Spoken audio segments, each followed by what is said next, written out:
Hello all, welcome.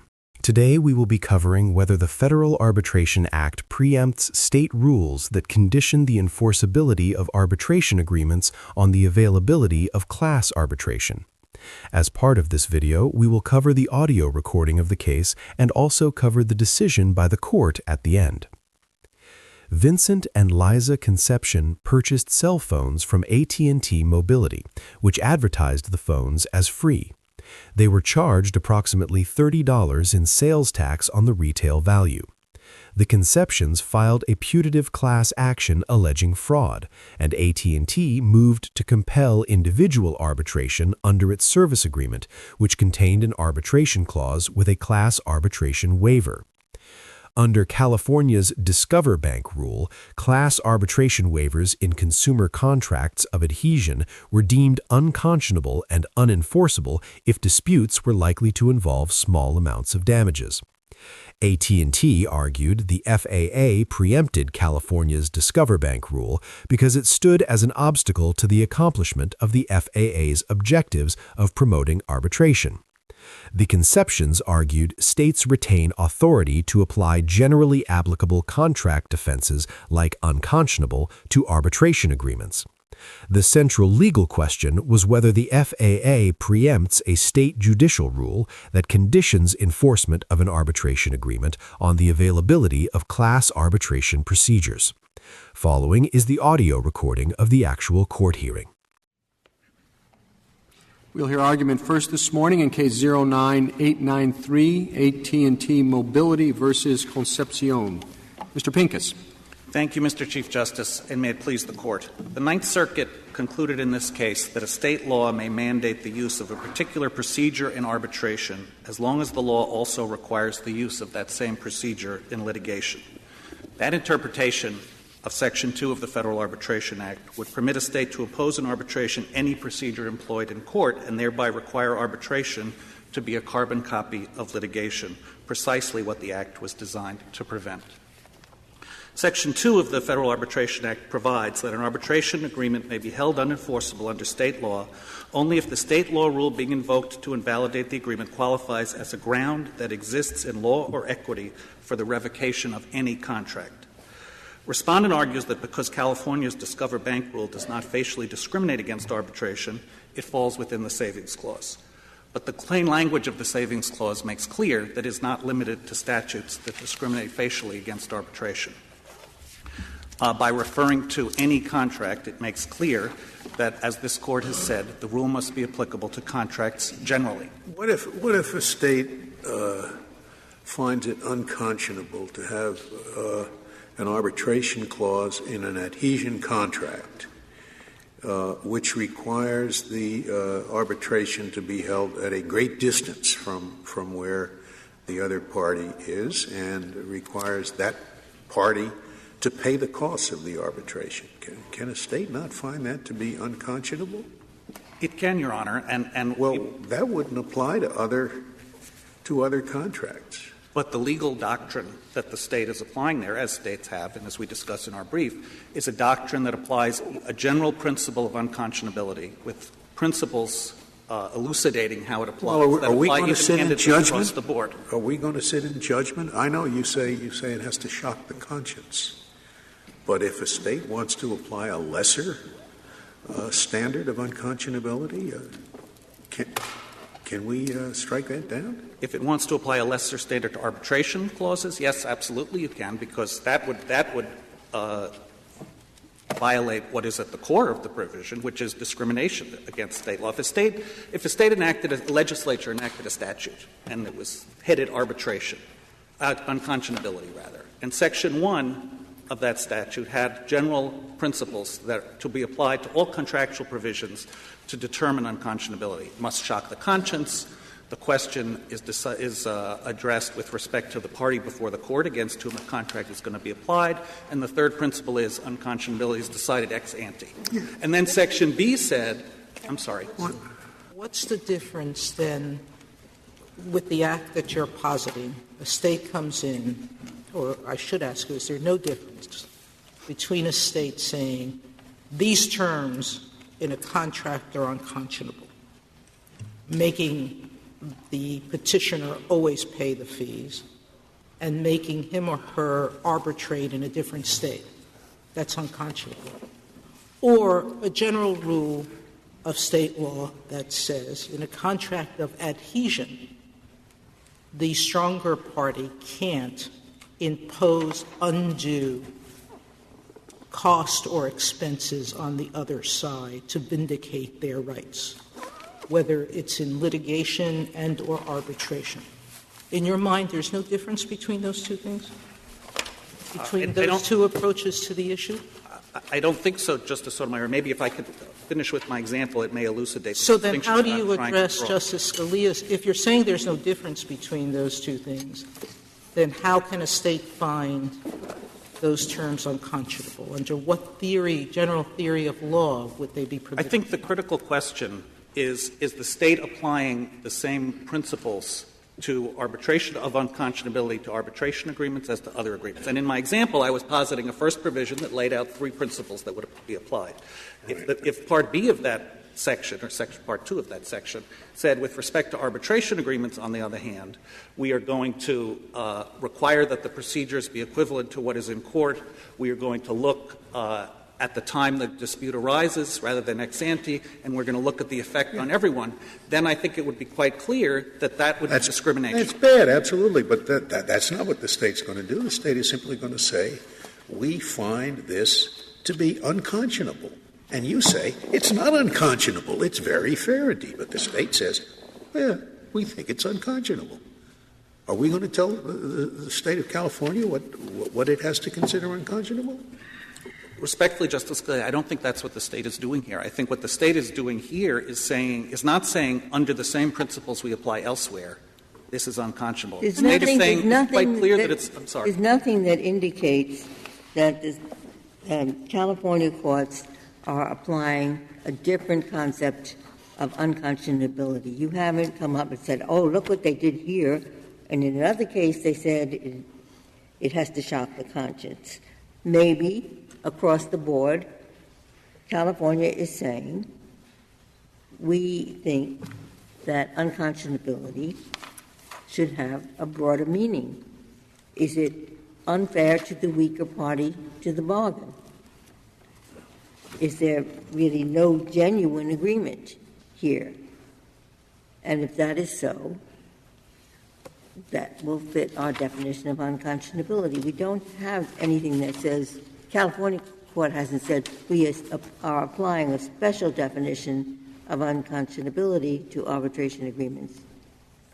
Well, they haven't said that, Your Honor, but their opinion makes clear that they do. For example, the statute in California that defines unconscionability specifically says unconscionability shall be assessed at the time of contracting. Here, the decisions holding the Discover Bank rule is specifically based on a determination of unconscionability, not ex ante, when there would be a variety of situations to consider, but it's explicitly based at the time the dispute arose. So it's clear that they are applying a different — I was under the impression, Mr. Pincus, that Discover Bank specifically cites a case which arose not in the arbitration context, but instead in the general litigation context, which is this America Online case, and thereby made clear that its rule, however different it may seem to you from normal contract provisions, its rule applied both in the arbitration sphere and in the litigation sphere.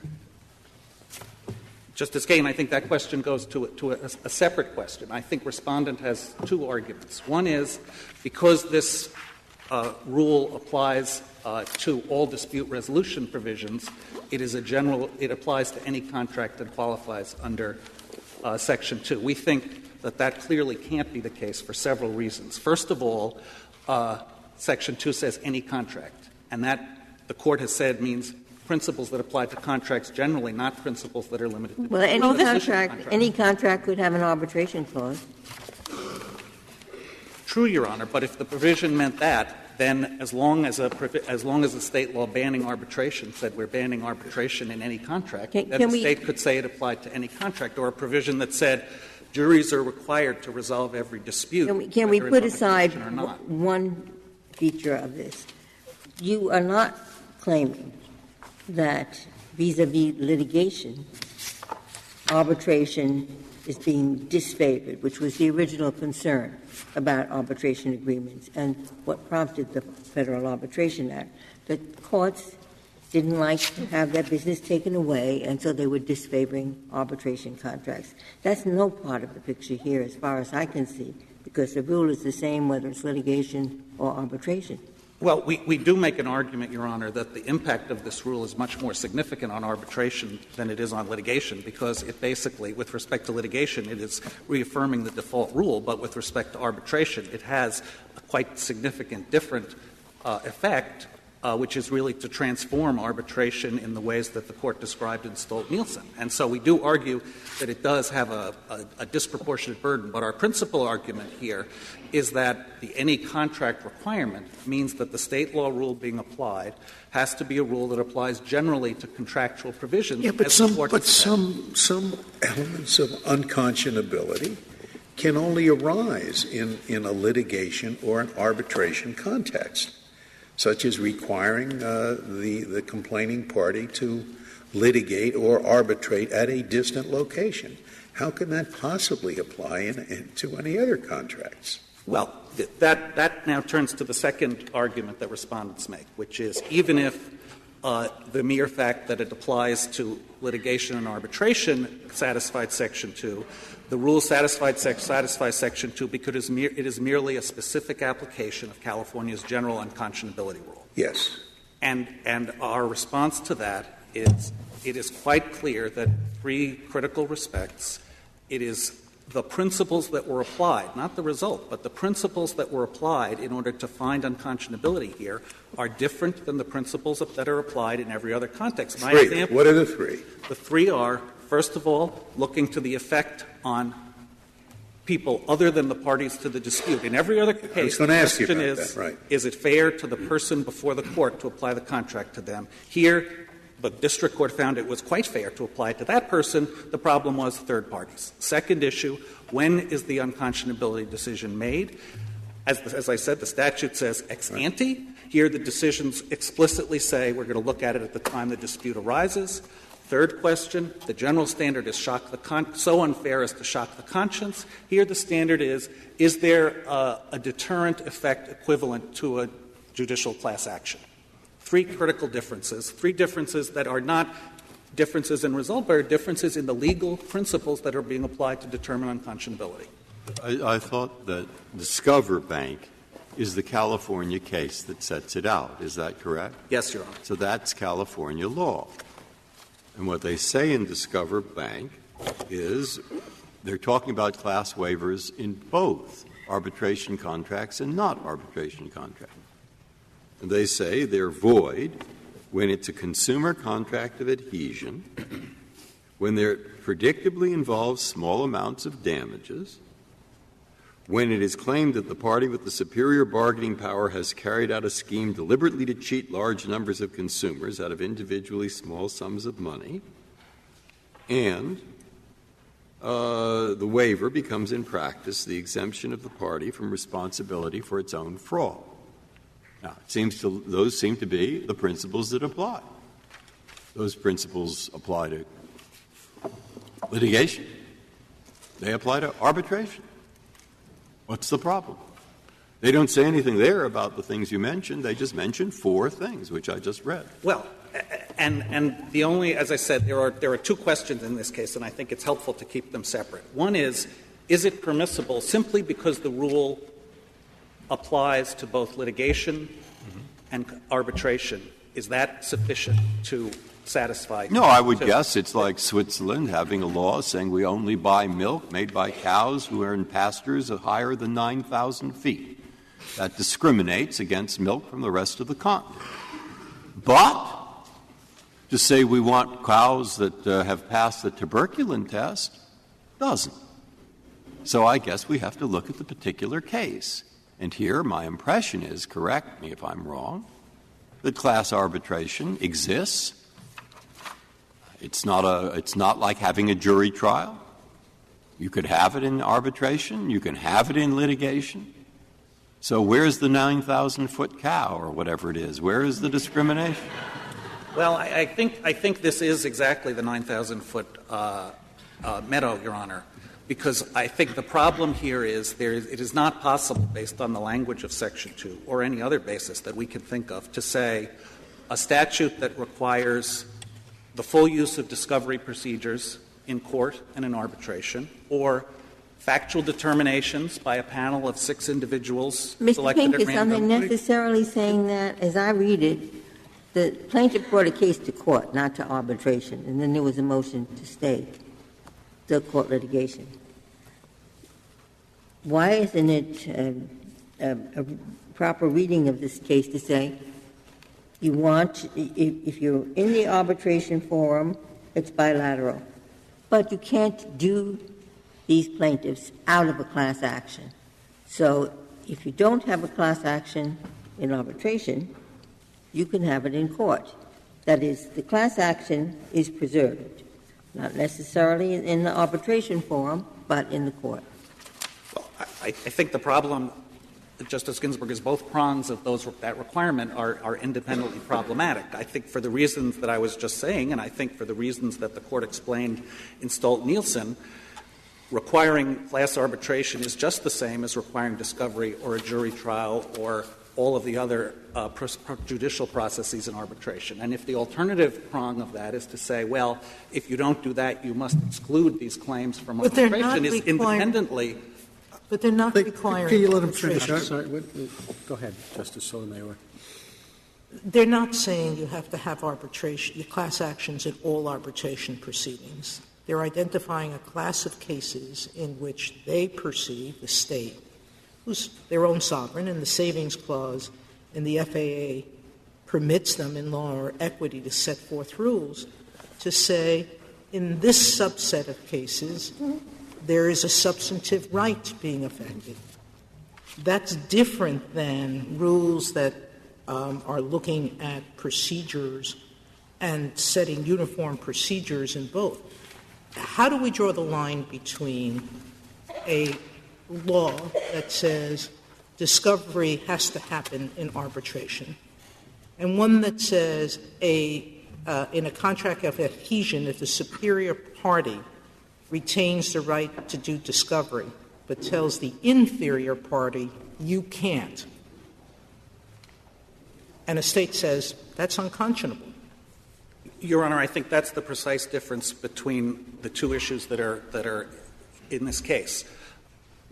For the reason we've been discussing, we think there's a very strong argument that a rule cannot qualify to be saved under Section 2 simply because it applies even-handedly to arbitration and litigation, because of the fact that that would sweep in all of these other rules that we're talking about. And an additional reason to respond to Justice Breyer's question is that at the time that the FAA was enacted, the ouster doctrine did apply to arbitration and litigation. It was a broad doctrine in which courts said, we're going to invalidate any contractual provision that deprives us of jurisdiction, whether it directs the claim to arbitration or it directs the claim to some other court. And so the very same argument being made here could have been made there. Mr. Pincus, I'm not understanding what test you're asking us to formulate. Justice Scalia started this by saying, how about a provision prohibiting certain kinds of attorney's fees? How about a provision prohibiting certain kinds of a law prohibiting certain kinds of discovery provisions? And you said that would be fine for the state courts to hold those things unconscionable. But it's not fine for the state court to hold a class arbitration prohibition unconscionable. So what separates the two? How do we know when something is on one side of the line and something is on the other? Both procedures, but you say some are fine to say that those procedures are unconscionable, but other procedures, if you held them unconscionable, that would not be sufficient. What separates the two is the state, in the particular case in which the determination is made, applying principles that apply to its unconscionability doctrine across the board. The state says yes. Well, the but state I think says it absolutely is. Now, who are we to say that the state is wrong about that? Well, let me answer that in two ways, Justice Kagan. First of all, let me explain why the hypotheticals that you posit and that Justice Scalia posited and that Justice Sotomayor posited have been addressed under the traditional unconscionability doctrine that we described. In all of those cases, what courts have said is this provision, we are measuring the fairness, whether it's unconscionable at the time of contracting. We are looking at the effect on the party before the court. Can this person get to arbitration? Is the fee too high? Is it too far away? We're looking at the effect on this particular person, and we're deciding whether it shocks the conscience or whatever their across-the-board state standard is. And in all of those cases, that's what those courts do, and that's why those provisions have been invalidated, because they are invalidated under an even-handed application of the unconscionability provisions that courts apply when they assess. I thought that — I don't want to interrupt your complete answer, Sure. but I thought that was the gist of your argument, the heart of your argument, that traditional unconscionability in California and elsewhere focuses on unfairness to the party who is before the tribunal. So here it would be unfairness to the Concepcions rather than unfairness to other members of the class who are not before the court. That's exactly right, Justice Alito. But, Mr. Pincus, the State says, well, our unconscionability doctrine may not have done that in the past, but now, in the year 2010, it actually applies to more things than it did in the past. And we do take into account third parties. And that's our new unconscionability doctrine.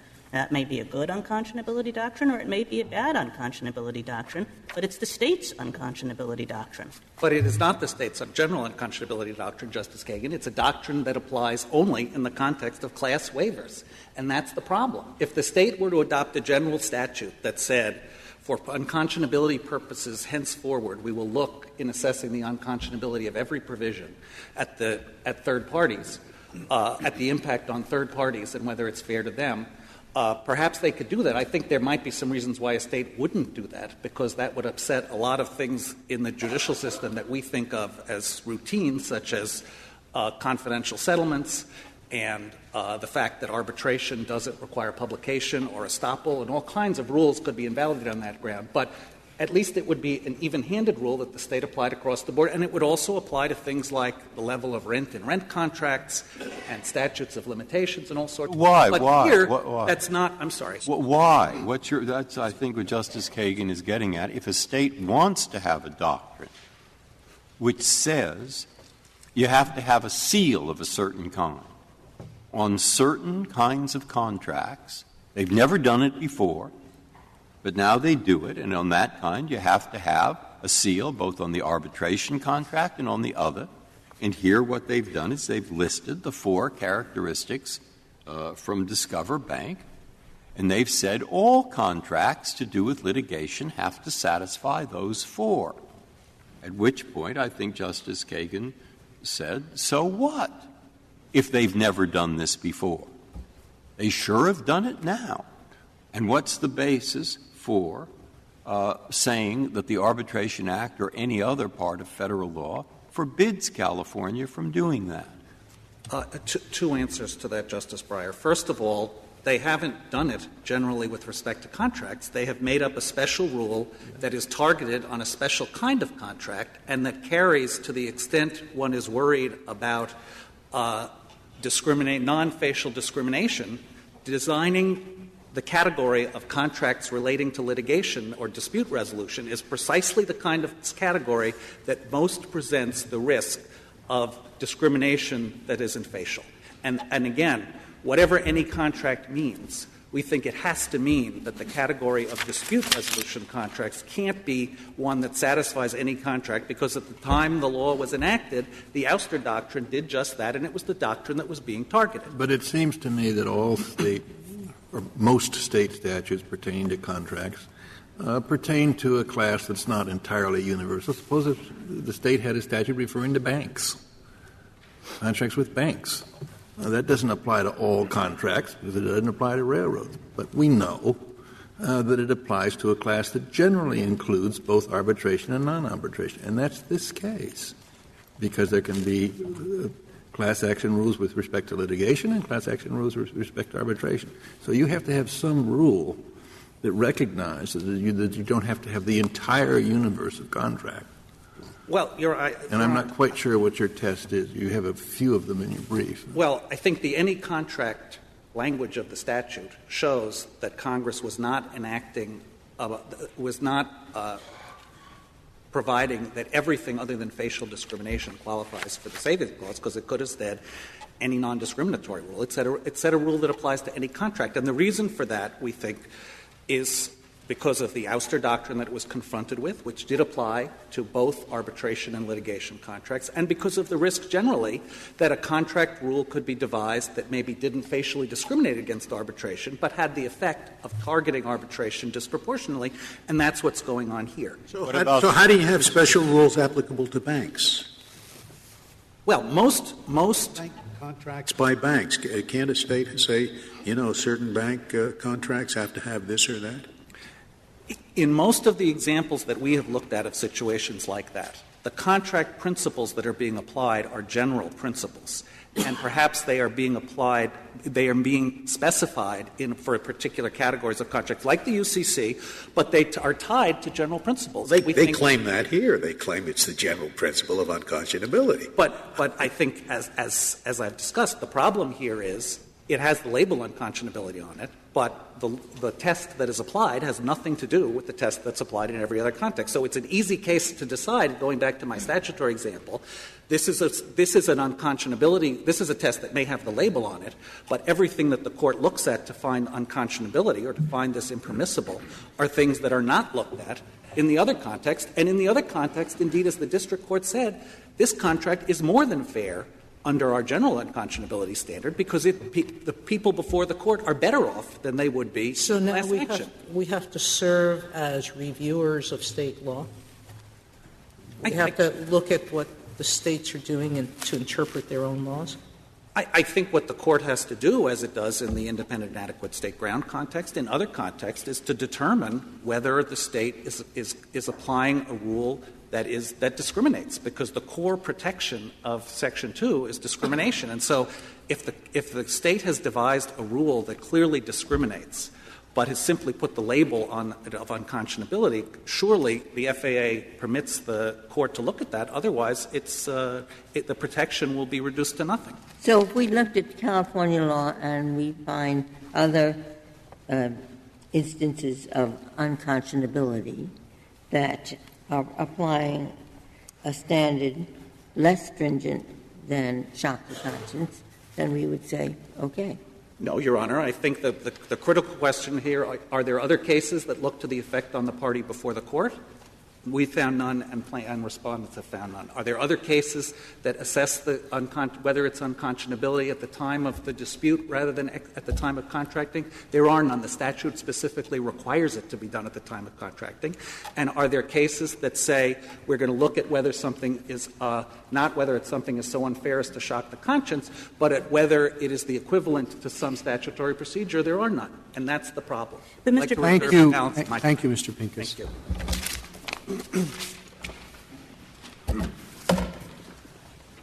Mr. Gupta. Mr. Chief Justice, and may it please the Court. As I think several of the questions this morning have brought out, the question here is not what this Court would decide if it were sitting as the Supreme Court of California and applying the state's common law in the first instance. Rather, the question is whether the state law at issue falls within a statutory savings clause that expressly preserves contract defenses available at law or in equity. The state law at issue here is not preempted for three reasons. First, it's consistent with the equal footing principle or non-discrimination principle that this Court has consistently recognized is embodied in Section 2. Second, it's consistent with two key purposes that the savings clause fulfills under the FAA, ensuring that arbitration is a matter of consent and not coercion, and that it represents merely a choice of forum, but not an exemption from the law.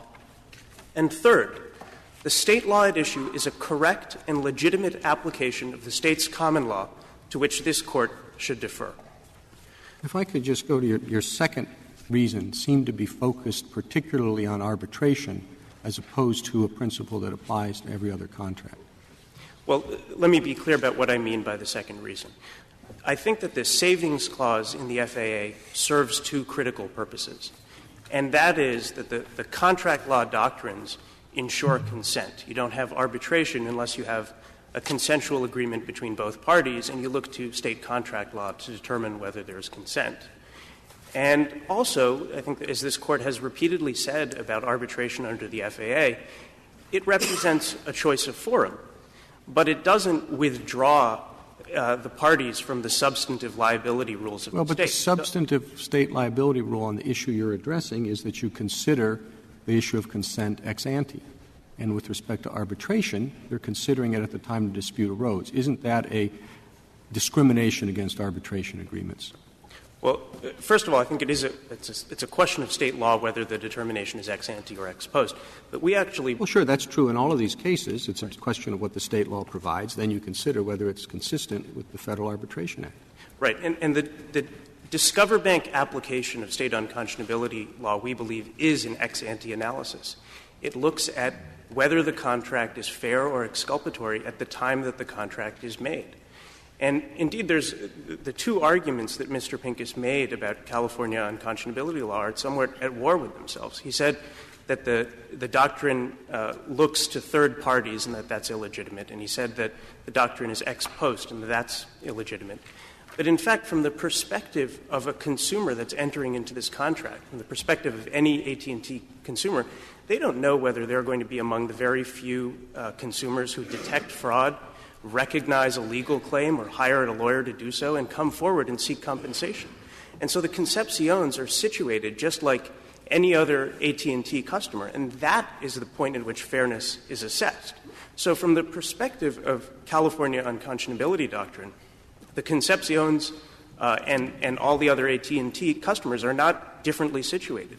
It's not a question of whether the Concepcions, once they've chosen to make a claim, whether the contract is then fair to them.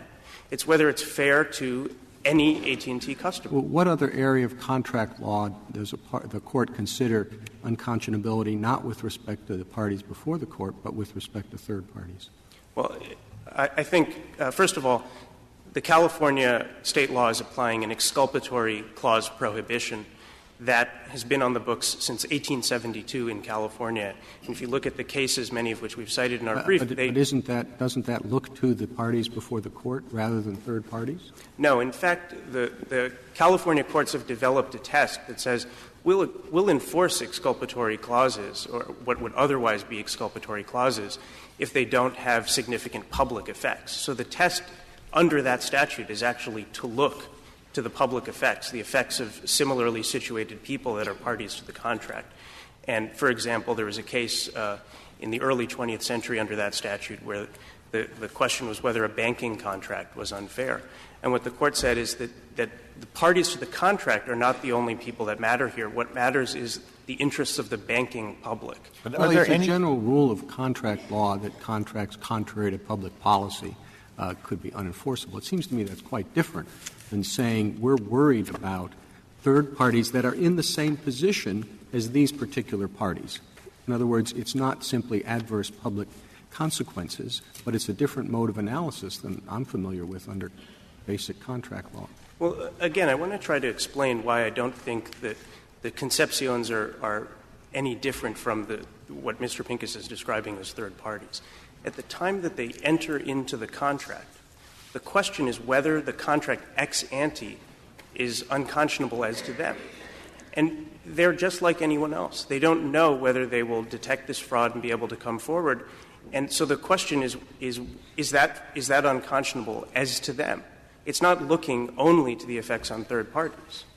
But there is also an exculpatory clause prohibition that has always taken into account the effects on the public. And both of those are at work in Discover. Well, maybe you can explain it this way. Compare what the Concepcions have available to them under the contract with what, going through the arbitration, all the procedures leading up to arbitration and arbitration, against what they would get at best if this were allowed to proceed on a class basis.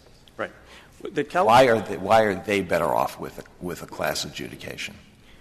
Because from an ex ante perspective, again, when they enter into the contract, they have it's not reasonable to expect that they will be among the very few people who will recognize that there's fraud, recognize a legal claim, and come forward. And so from that perspective, it is not reasonable for them to give up the benefits that they would get from a class action. A class action incentivizes lawyers and others to detect for this fraud. It makes it economically justifiable to come forward with these kinds of claims. And isn't that what distinguishes this from the ordinary unconscionability analysis? If the district court correctly understood the way the AT&T Mobility scheme works, and the district court said that under the revised arbitration provision, nearly all consumers who pursue the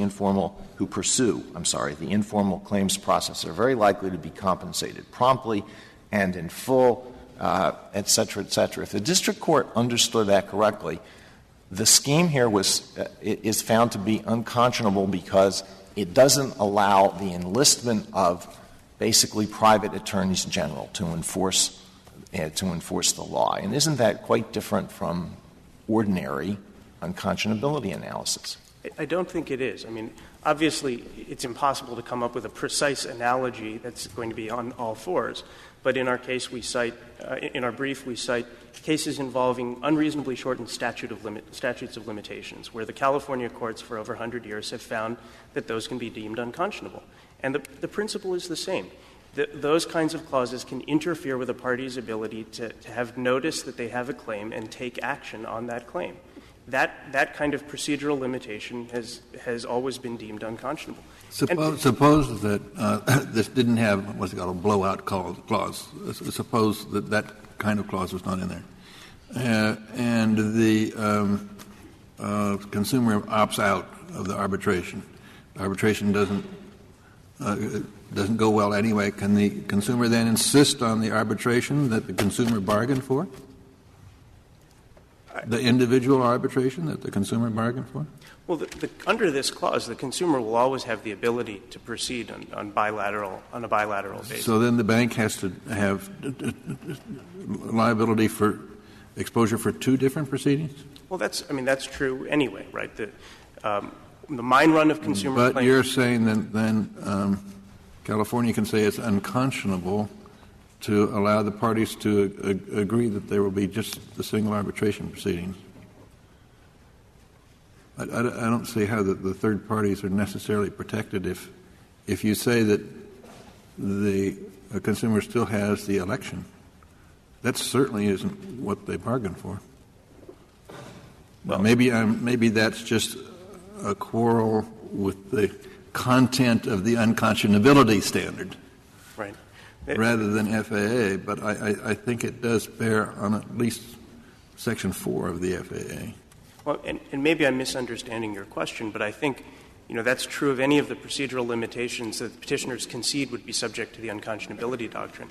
A person would still be free to proceed under a basis that would otherwise be unconscionable. For example, if you had an arbitration clause that limited important remedies, it banned punitive damages, injunctive relief, insisted on a distant forum, required excessive fees, those would be unconscionable as a matter of state contract law, or could be anyway. But the consumer would still have the ability to proceed on that basis. Counsel, I've asked your adversary this question, and I'm not sure yet what his answer is, so I'm asking you it. How would you propose to distinguish between facially neutral contract law defenses that implicitly discriminate against arbitration and those that do not? What's the test you would use to tell the difference between the two?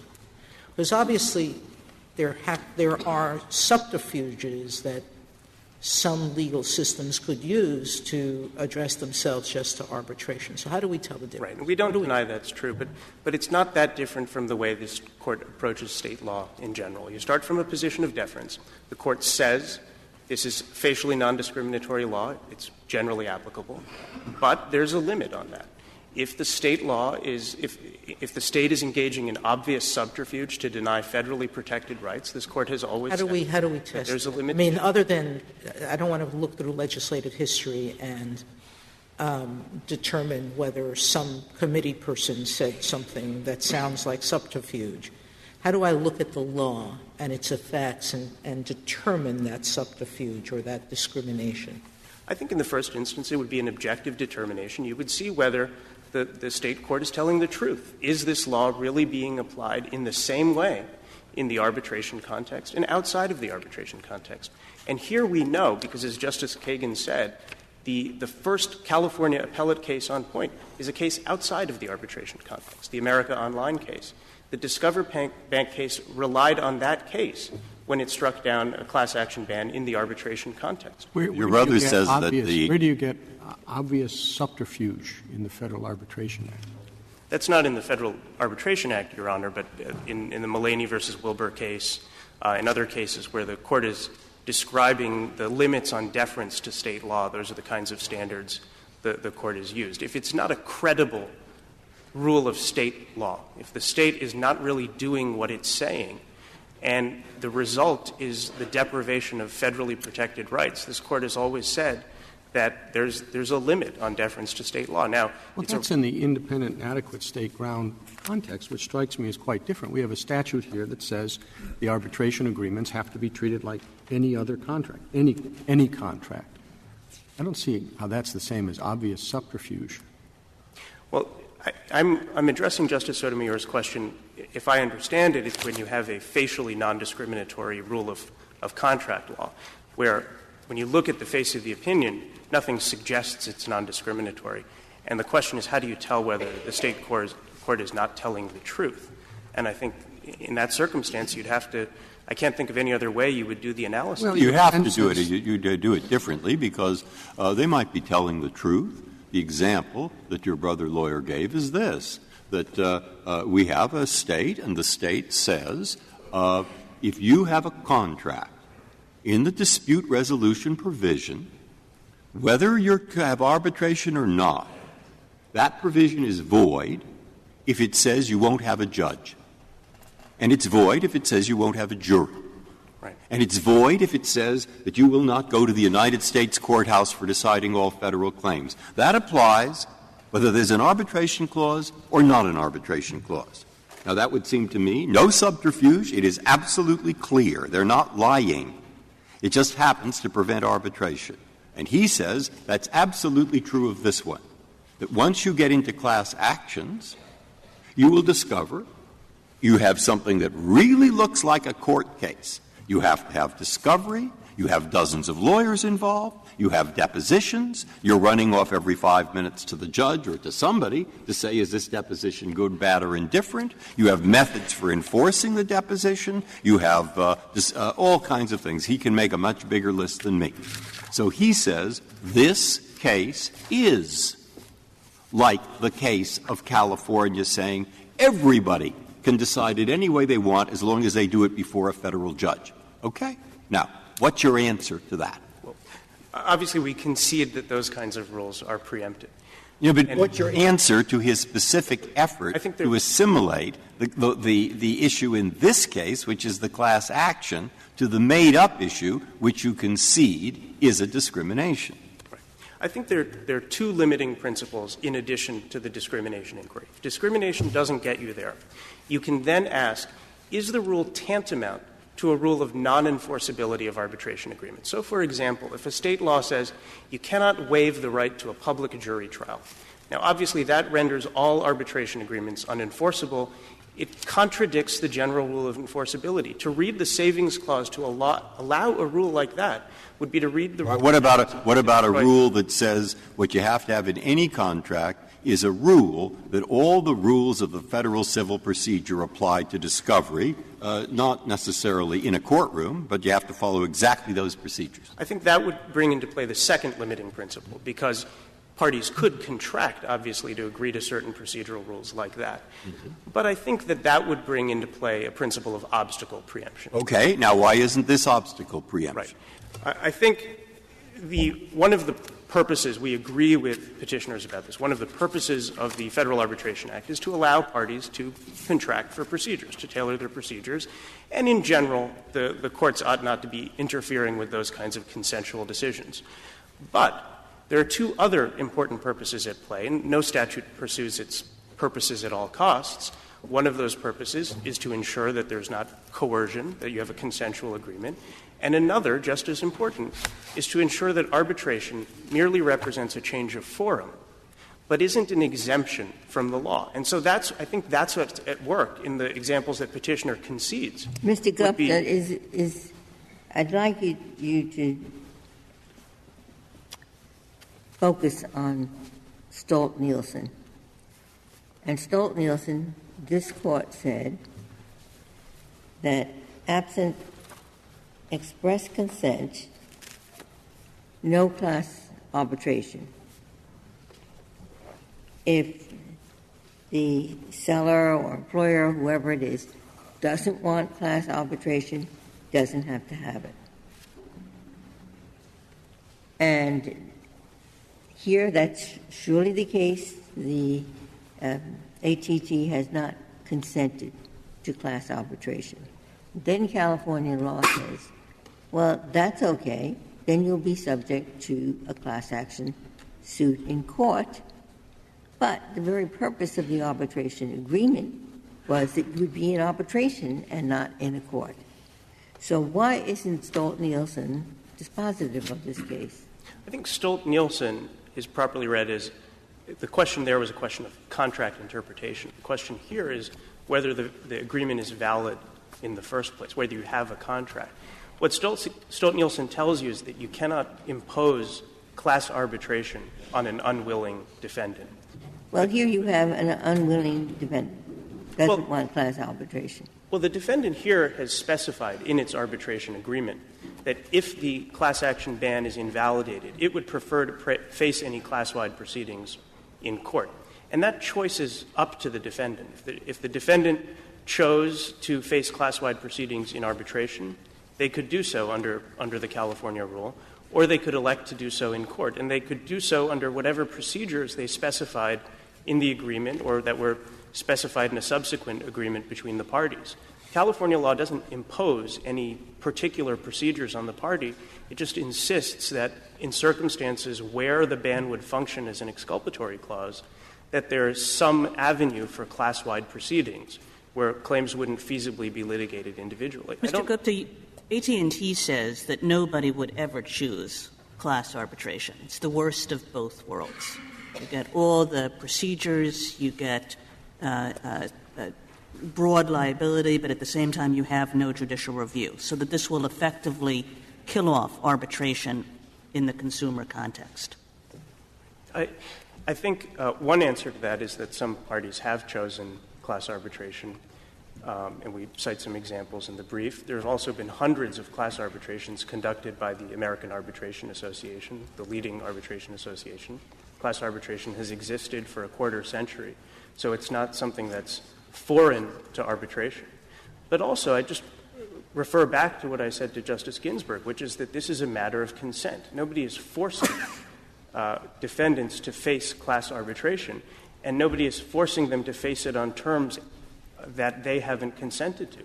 So if there are concerns about the ability of class arbitration to effectively manage the process, they can be tailored by the parties. And in fact, there are even hybrid procedures where — Of course, the question is not whether they're being forced to accept class arbitration. It's whether they're being coerced into abandoning regular arbitration. That's really the issue. I mean, one could say the same thing about many of the procedural limitations that both parties agree are subject to the unconscionability doctrine.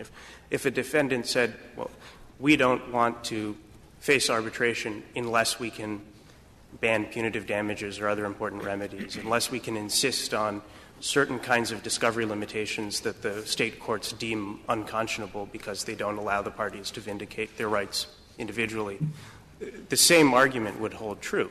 The defendant would be able to say, well, that's, if we can't have arbitration on our terms, we won't have arbitration at all. That's not what the Federal Arbitration Act says, though. The Federal Arbitration Act puts arbitration agreements on an equal footing with other contracts. It forbids states from discriminating against arbitration, but it doesn't require them to remove all impediments that a party may wish removed to have arbitration on their terms, even where it would effectively exculpate. It's true, so long as those impediments are removed on an equal footing with all contracts. That's right. That's right, Your Honor. And I think we concede that if the California courts were discriminating against arbitration agreements, if they were applying one rule to class action bans or other kinds of procedural limitations in arbitration and another outside of arbitration, that would not fall within the savings clause. Well, can I take you back to a question that was asked a few minutes ago, because I'm not sure, excuse me, I understood your answer. What is the difference between a state rule that says that the rules of civil procedure must be followed in any adjudication and a rule that says that that class adjudication must always be available?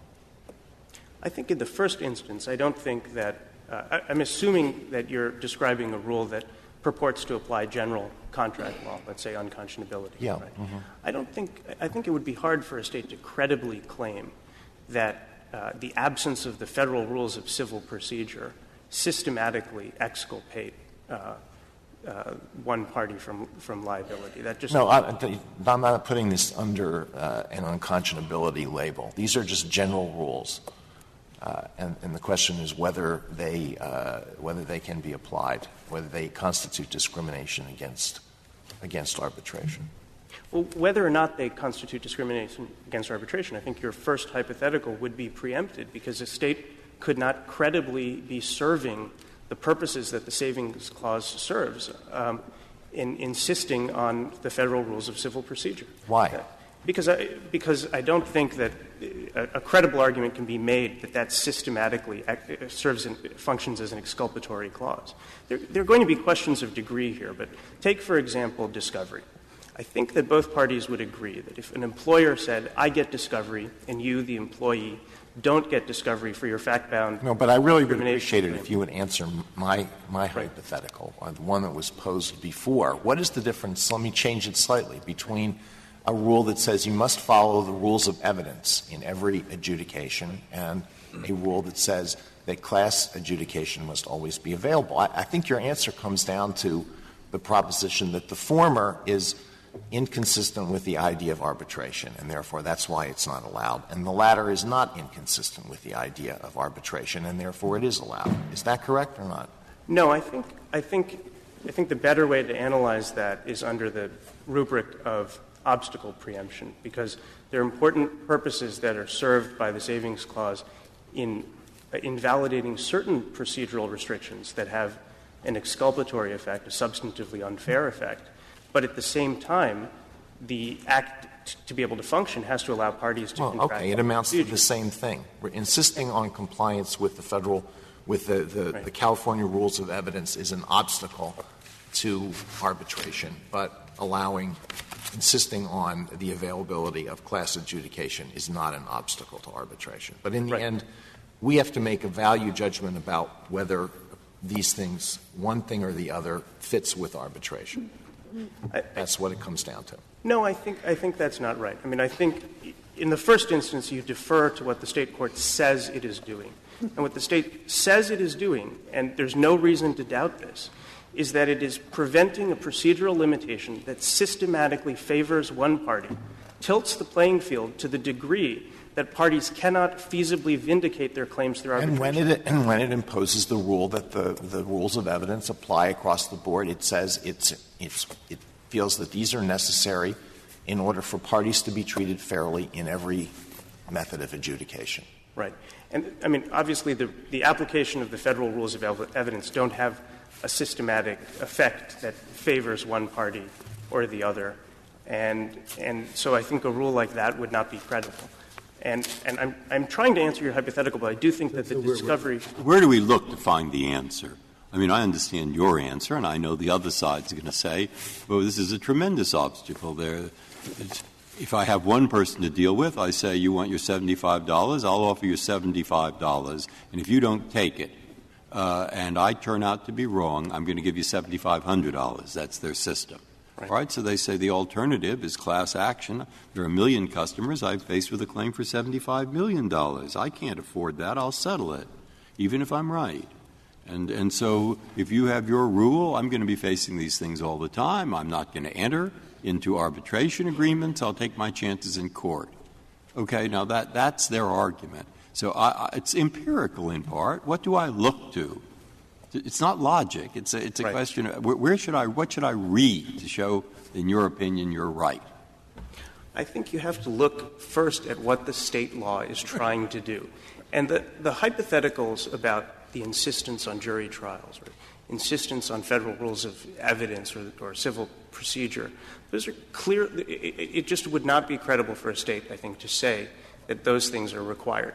Is your test a purpose test or an effects test? Is it a test that says the state is doing this in order to kill arbitration, or is it a test that says the state is doing something that will kill arbitration? I think you can look to both. I think you would have to look to both. I mean, if it would pose an obstacle to the statute whether the state was doing something antithetical to the purposes of the statute or whether it had the effect of destroying arbitration. In either case, those things would be preempted. But all of these hypotheticals describe rules that don't exist under any state's laws and are unlikely to exist because they wouldn't really be able to be reconciled with traditional notions of contract law. And then you really would have obvious subterfuge. You really would have a rule that is not true state law. But I think if you look, for example, at discovery, I think a state could not insist on plenary discovery, full discovery to the same degree available in courts. But a state can certainly insist on invalidating one-sided discovery limitations. A state could certainly say that someone who seeks to vindicate a fact-bound employment discrimination claim has to have some opportunity to develop the facts. Otherwise, that is exculpatory. If you stick with the theory that the test is whether or not the law in question is inconsistent with the idea of arbitration, whose idea of arbitration? What about, suppose it's the bank's idea of arbitration, that we want this settlement, we do not want that's the bank's idea of arbitration that the parties agreed on. Right. I think you're right, Justice Kennedy, and I think the difficulty of ascertaining what is sort of at the essential core of arbitration means that the test of what's tantamount to a rule of non-enforceability is going to be a very small category. It's going to describe the ouster doctrine, the jury trial waiver, prohibition. And I think that's why you've got to resort to some principle of obstacle preemption to figure out whether the state is legitimately fulfilling the purposes, the important purposes that the Savings Clause serves, or whether it's just insisting on full-scale procedures for the sake of it in ways that have nothing to do with the state policing its own marketplace, protecting its substantive rules of liability, and ensuring that parties can adequately vindicate their claims. And if a state is doing that, I think that kind of rule would be preempted. I find it difficult to regard as voiding exculpatory contracts. I mean, yes, contracts which say I'm not liable even though I've committed a wrong, that's exculpatory. But the state here says you have to not only be liable for any faults that the other party to this contract discovers, but the other party to this contract has to be able to benefit from whatever faults anybody else in the world might find and bring a class action lawsuit. That goes well beyond forbidding exculpatory provisions. Well, with respect, Justice Scalia, that is not the rule of law that the state has announced. The state has made a judgment that if you preclude class-wide relief, that will gut the state's substantive consumer protection laws because people will not, in the context of small frauds, not be able to bring those cases. Thank you. Thank you, counsel. Mr. Pincus, you have 4 minutes remaining. Thank you, Mr. Chief Justice.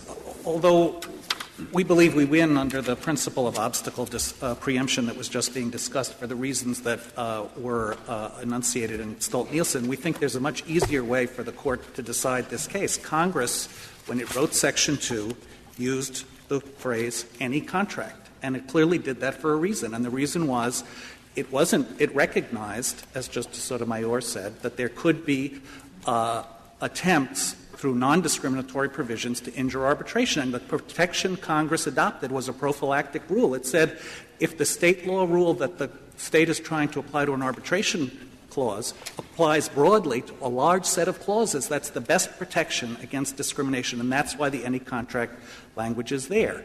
And so in answer to your question, Justice Sotomayor, about where to look for what any contract means, we think it means very broad, and the Court has said that, and the doctrines that the Court has identified as qualifying duress, fraud, and unconscionability are doctrines that apply broadly across the entire range of contract.